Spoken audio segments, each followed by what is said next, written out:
আসসালামু আলাইকুম রহমতুল্লাহি ওবরকাতুহু। সম্মানিত দর্শক, দিন যত যাচ্ছে তত আওয়ামী লীগ এবং বিএনপি কাছাকাছি আসছে।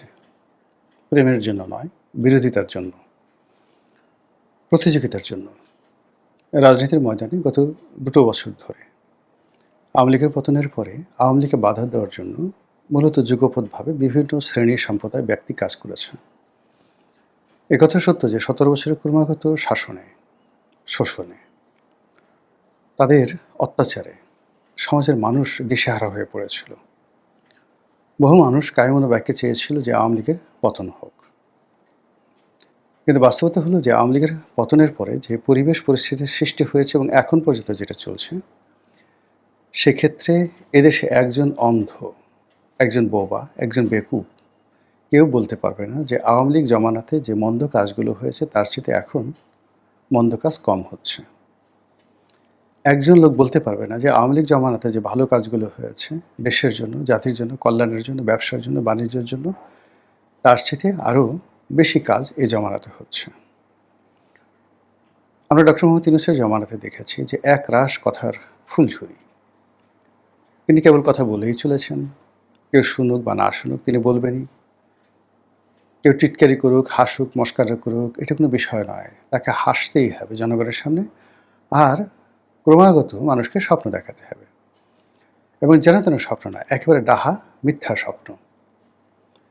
এবং ক্রমাগত ১৮ বর্ষ ধরে তিনি সেই মিথ্যার ভারে ডুবতে ডুবতে এমন একটা জায়গাতে তিনি ডুবে গেলেন যে এখন এই বাংলাদেশে ইউনূস নামে যে কোনো প্রাণী আছেন, জীবিত আছেন, বেঁচে আছেন, ভালো আছেন, কোথায় আছেন, কেমন আছেন, এটা নিয়ে কোনো মানুষের আগ্রহ নেই।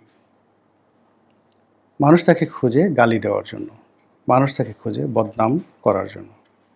এমন অনেক ঘটনা ঘটে, তিনি হয়তো সেই কাজগুলো করেননি, কিন্তু তারপরে লোকজন তাকে বকাঝকা করছে। এই যে তার ব্যর্থতা, এই ব্যর্থতার সঙ্গে সঙ্গে তিনি যে সকল শক্তি তৈরি করেছিলেন, রাজনৈতিক শক্তি, তার কিংস পার্টি, অনেকগুলো কিংস পার্টি তিনি তৈরি করে এসেছিলেন। তার মধ্যে শুধু এনসিপিকে আমরা এখন একটা বাস্তব অবস্থায় দেখতে পেরেছি, কিন্তু এনসিপির বাইরে আরও প্রায় ৩০-৩৫টি বা ৪০টির মতো কিংস পার্টি তৈরি হয়েছিল। তো সেই কিংস পার্টির মাধ্যমে একটি নির্বাচন বা একটি সাজানো নির্বাচন, সেই নির্বাচনের মাধ্যমে একটি সংসদ, সেই সংসদের মাধ্যমে একজন প্রধানমন্ত্রী অথবা রাষ্ট্রপতি, হোয়াট এভার মেবি, তার যে মাস্টার প্ল্যান ছিল ডক্টর মোহাম্মদ ইউনূসের, এটি মুখ থুবড়ে পড়েছে। তো ইউনূস জমানাতে যেটি হলো, প্রথমত আওয়ামী লীগের যারা লোকজন তারা মোরালি দুর্বল হয়ে পড়েছিল, যেটি এই গত ২ বছরের মাথায় বুমেরাং হয়েছে। তারা সেটাকে একের সেই দুর্বলতাটাকে তারা শক্তি হিসেবে, পুঁজি হিসেবে তারা সেটাকে এখন বিনিয়োগ করতে যাচ্ছে রাজনীতির ময়দানে। খুবই জটিল একটা বিষয়। এটা কী করে সম্ভব?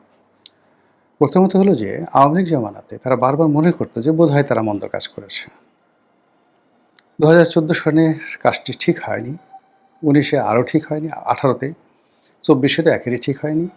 আর এই কারণেই আসলে আল্লাহর অভিশাপ নাজিল হয়েছে এবং সেই সমন্বয়কদের হাতে, কোটা বিরোধীদের হাতে আওয়ামী লীগ সরকারের পতন হয়েছে। এরকম নীতি কথা আওয়ামী লীগের অনেকে বলতো। কিন্তু এখন আওয়ামী লীগের সব লোক তারা যেটা বলছে সেটা হলো যে না, এই দেশ চালানোর জন্য আসলে শেখ হাসিনাকেই দরকার। শেখ হাসিনা যা করেছেন সঠিক করেছেন। বিএনপির অনেক লোক তারা এখন উচ্চ গলায় বলছে যে আমরা ডক্টর মোহাম্মদ ইউনূসকে চিনতে পারিনি। তাকে যদি বাংলাদেশে কেউ চিনে থাকে সেটি হলো শেখ হাসিনা চিনেছিলেন। এই সকল কথার ফলে কী হলো, আওয়ামী লীগ এবং শেখ হাসিনার সম্পর্কে আলটিমেটলি দেশের রাজনীতিতে একটা স্পেস তৈরি হয়ে যায়। অন্যদিকে ডক্টর মোহাম্মদ ইউনূসের ক্যাবিনেটে যারা ছিলেন, এর দুটো অংশ। একটা হলো ছাত্রদের মধ্যে যে অংশটি ক্যাবিনেটে ছিলেন অথবা ক্যাবিনেটে না থেকেও তারা মন্ত্রীর পদমর্যাদায় প্রভাব বিস্তার করেছে, যেমন হাসনাত, সার্জিস, তাদের ক্ষমতা কোনো অংশে কোনো মন্ত্রীর চেয়ে কম ছিল না। অন্যদিকে ক্যাবিনেটে যারা ছিলেন, সেই ক্যাবিনেটে ছিলেন যেমন মাহফুজ ছিলেন, আসিফ মাহমুদ সজীব ভুঁইয়া ছিলেন, নাহিদ ছিলেন। তো নাহিদ এখনও পর্যন্ত কোনো কিছু বলেনি এভাবে, কিন্তু আসিফ মাহমুদ সজীব ভুঁইয়া এবং মাহফুজ সরাসরি যেটি বলেছেন সেটি হলো তারা ইউনূস সাহেবকে বুঝতে পারেননি, তারা কিসেন ক্যাবিনেটে ছিলেন না, তাদের সঙ্গে প্রতারণা করা হয়েছে এবং তাদেরকে সামনে দেখিয়ে দ্য ওল্ড হ্যাগার্ড, বুড়ো বা বুড়ি ডাইনি যারা ছিলে, তারা তাদেরকে ব্যবহার করে নিজেদের স্বার্থ হাসিল করেছে। এই সকল কথার পাশাপাশি আবার বিএনপির যারা লোকজন আছে, তারাও ডক্টর মোহাম্মদ ইউনূসের ব্যাপারে কেউ খুশি নন। এই ভদ্রলোক নানা রকম আমলাতান্ত্রিক জটিলতা তৈরি করে গেছে, সরকারের জন্য অনেকগুলো বোঝা তৈরি করে গেছে, এবং আমাদের এই সমাজের যে বন্ধন ছিল, রাজনৈতিক বন্ধন, সামাজিক বন্ধন, সেই রাজনৈতিক সামাজিক বন্ধন ছিন্ন এবং বিচ্ছিন্ন করে দিয়েছে। এবং সেটা কেমন ছিল, জাস্ট একটা উদাহরণ দিই। সম্প্রতি যেটি প্রকাশ্যে চলে আসছে, একজন সাংবাদিক, নামই বলে ফেলি, সেটা হলো বিবিসিতে চাকরি করতো আকবর, তিনি। আর পরবর্তীতে এই আকবর আবার ইউনূসের জমানাতে প্রেস মিনিস্টার রূপে তিনি চাকরি করেছেন লন্ডন দূতাবাসে। আকবরের একটি বক্তব্য যে তিনি রিপোর্ট করার জন্য একটি জেলাতে গেলেন, এবং সেখানে গিয়ে তিনি জানতে পারলেন যে ওখানে আওয়ামী লীগ জমানাতে আওয়ামী লীগের যে এমপি, সংসদ সদস্য, তিনি প্রতি মাসে বিএনপির ওখানে যিনি সাবেক এমপি, তাকে 5 লাখ টাকা করে দেন, ডোনেশন দেন, যেন তিনি রাজনীতি করতে পারেন। এই ঘটনা সত্য, সে নাম বলেনি, কিন্তু সে জানে, এবং সে বললে প্রয়োজন আমি নাম বলবো, কিন্তু আমিও জানি এই ঘটনা সত্য।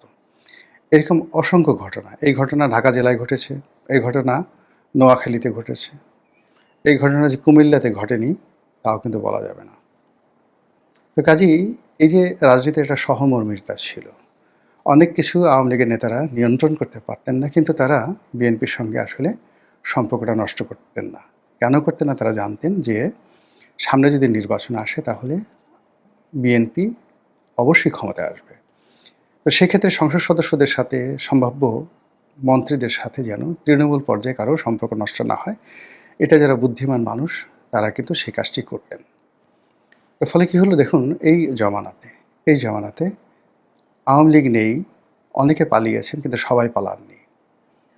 আওয়ামী লীগের অনেক সংসদ সদস্য, সাবেক সংসদ সদস্য, তারা জেলখানাতে আছে, কিন্তু ওই যে তারা যে বিনিয়োগ করেছিলেন তাদের জামানাতে, বিএনপির যে নেতাদেরকে তারা সাহায্য করেছিলেন, তারা এখন তাদেরকে সাহায্য করেন এবং সহযোগিতা করেন, টাকা দিয়ে, পয়সা দিয়ে, সব দিয়ে।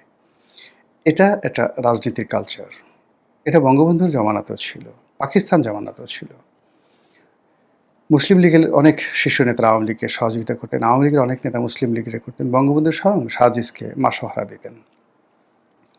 তো এই যে সামাজিক বন্ধনটা, রাজনীতির বন্ধনটা, এটি ডক্টর মোহাম্মদ ইউনূস নষ্ট করে দিয়ে গিয়েছেন।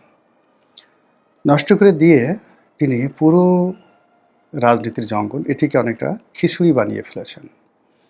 আর এই খিচুড়ির কবলে পড়ে এখন বিএনপি রীতিমতো নাস্তানাবুদ হচ্ছে। তো যেটা বলছিলাম, রাজনীতি একটা গেম, একটা খেলা। এই খেলায় কৌশল আছে, এবং সেই কৌশল doctor Mohammad Yunus, deep state, Jamaat, NCP সবাই কিন্তু শিখে গেছে, এবং তারা বিএনপিকে নিয়ে খেলছে।